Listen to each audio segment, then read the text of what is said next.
जय जगन्नाथ आपण मानक प्रज्योतिष वाल को स्वागत। बैशाख मासर अमावास्या तिथि को बैशाख अमावास्या बोली कह जाए। धार्मिक दृष्टि अनुसार बैशाख अमावास्यार महत्व बहुत अधिका थाए।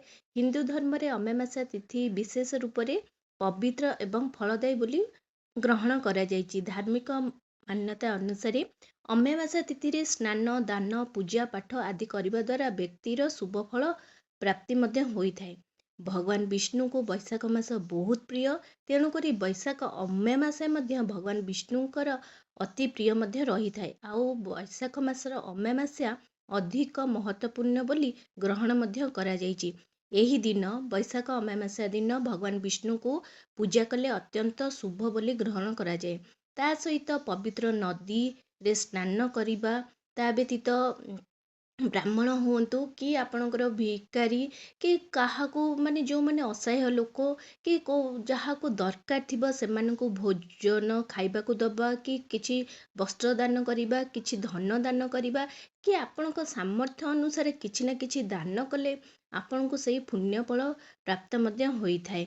देखंतु मु आपणकू खडीरत्न पंजिका ही शूट करी देखै दउछि श्रीमंदिर और सर्वत रुक्मिणी अमावास्या, जहाँकि आमर बैशाख अमावास्या, कारण यहाँ बैशाख मसरे पड़े तेणुक यहाँ बैशाख अमावास्या रुक्मिणी अमावास्या बा बैशाख अमावास्या ता सहित सूर्य महती स्नान जहाँकि 27 एप्रिल रविवार दिन पड़ुची।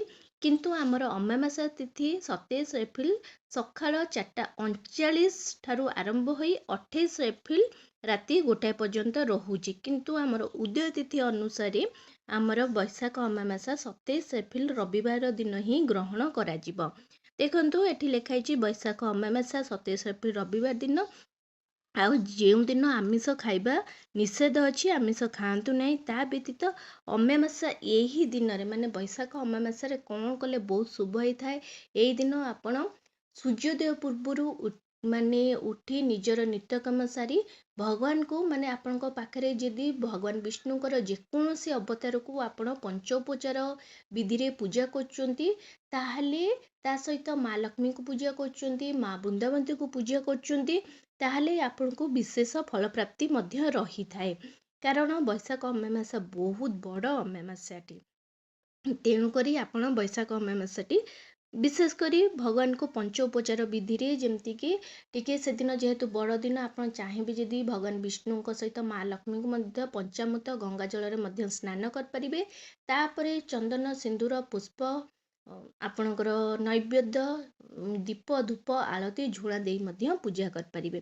एमती ता सहित माँ माने भगवान विष्णुकर प्रिय जिनस हूँ तुलसी पत्र। तुलसी पत्र अर्पण करने को भूलिबे नहीं, कारण बिना तुलसी पत्र भगवान विष्णुकर पूजा सबु बेले असंपूर्ण बोली ग्रहण करा जायछि। तेणुक बैशाख अमावास्या तिथि को भल भाव में आपण पूजा करंतु। ता सहित आपण सामर्थ्य हिसाब से मध्य किछि ना किछि दान करने को चेष्टा करंतु। देखंतु ता सहित देखंतु मैं आपन कहिदेली जे बैशाख अमावास्या माने कौन केमिति कौन पालन करे जाइबो। किंतु आपण माने समस्ते जानते माँ बृंदावती को पूजा माने केते माने समस्त घरे माँ बृंदावती अच्छंती। किंतु बैशाख मास जेहेतु अति प्रिय मासटी होची भगवान विष्णुकर, भगवान विष्णुकर अति प्रिय होउचंती माँ बृंदावती। तेणु एही मासरे बैशाख मासरे आपण जदि प्रतिदिन माँ बृंदावती को पूजार्चना करचंती, ताहले सुख सौभाग्य आपणकर वृद्धि होइथाए। ता सहित बैशाख मासरे माँ बृंदावती धार्मिक महत्व मध्य बहुत अधिक बढ़ी जाए।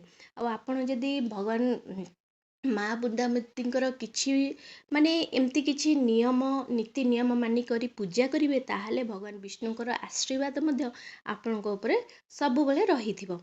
बैशाख मासरे आपण कौन करिए प्रतिदिन माने सकाळे हो संध्या बेले हो दुई टाइम आपण कौन करिए भगवान माने माँ बृंदावती को पूजा करिवे, तांको जल अर्पण करिवे। सकाळे आपण जल अर्पण करिवे, जेमती पंचोपचार विधि रे पूजा करिया कथा तांको जल अर्पण कर सारला परे आपण तांको पुष्प देबे, तांको चंदन सिंदूर तापरे नैवेद्य दीप धूप दे भगवान माने माँ को पूजा करिवे। तापरे चेष्टा करिवे जे तुलसींकर 3 थर नहले 7 थर परिक्रमा करिवे। जदि आपणकर सुविधा नाही जे 3 थर कि 7 थर आपण परिक्रमा करिया पई माँ बुंदावतीक चारिपटे जदि परिक्रमा करिया पई सुविधा नाही ताले निज चारिपटे मध्य माँ माने माँक नामरे आपण 3 थर किंबा 7 थर मध्य परिक्रमा करिपारिबे।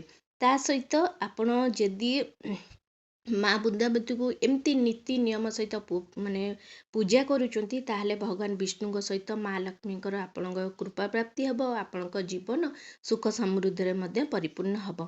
ता सहित धार्मिक मान्यता अनुसार वैशाख मासरे जदि आपण तुलसी गछ पूजा करचंती ताहले आपण घर सुख शांति समृद्धि मध्य आसी थाए। सकारात्मक ऊर्जा आपण घर भीतर को प्रवेश करे, नकारात्मक शक्ति मध्य दूर होई थाए। ता सहित आपण सर्वदा चेष्टा करिए वैशाख मासरे तुलसी गछ पाखरे आपण कौन करेंगे सकाळे आउ संध्या बेले 2 समय घीयर दीप अल्प हो पछे घीयर दीप आपण कौन करेंगे जलिया को चेष्टा करिवे।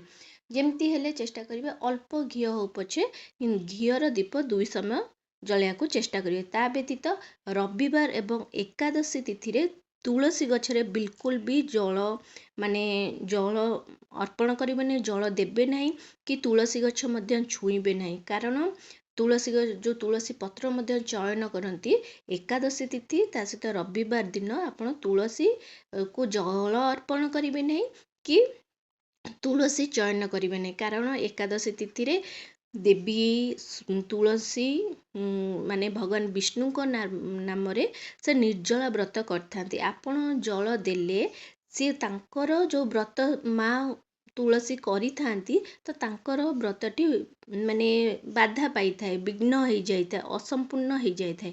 तेणु माँ बुंदावती को से दिन जल देबे नहीं कि तुलसी पत्र तोलिबे नहीं। ता व्यतीत वर्षक 12 मास आपण कौन करिवे माने नगाधेई करी कि कौनसी असना हाथ रे तुलसी पत्र तोलिबे नहीं कि स्पर्श करिवे नहीं। कारण से सब करिबा कारण से माँ माने आमे जमती भगवान को घरे रखी पूजा करचे नगाधेई किना भगवान को छूने कि तांको धरुने सेही परी माँ वृंदावंती सेमती तो तांको आपण न गाधेई कि कौनसी असना हाथ रे माने स्पर्श करिया पई चेष्टा करिवे नहीं। सेगुड़ा कले बहुत खराब मध्य रही थाए। ता व्यतीत आपण से दिन जो एकादशी तिथि कि रविवार दिन केमिति पूजा करिवे तो आपण जल देबे नहीं कि तुलसी पत्र छुईबे नहीं किंतु आपण पुष्पटी आपणकर से जोटी माटी पाखरे थोई देबे नहले आपण कोन करिए माँ को नाम रे तळे नहले रखिदेबे।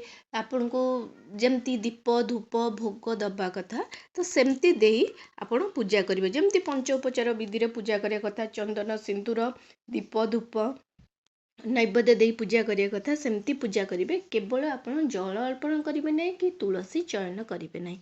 एमिति आपण जदि वैशाख मासरे एटलिस्ट माँ बुंदावती को आपण जदि पूजा करचंती ताहाले मध्य माँ को कृपारु भगवान विष्णु को कृपारु माँ लक्ष्मी को कृपारु आपण घर सुख समृद्धि रे परिपूर्ण होई जिवो। आशा करछि वीडियोटी आपण मानक बहुत पसंद आस्थिबो। जदि आछि ताहाले ए चैनल को जल्दी करी लाइक शेयर एंड सब्सक्राइब कर दियंतु। नमस्कार।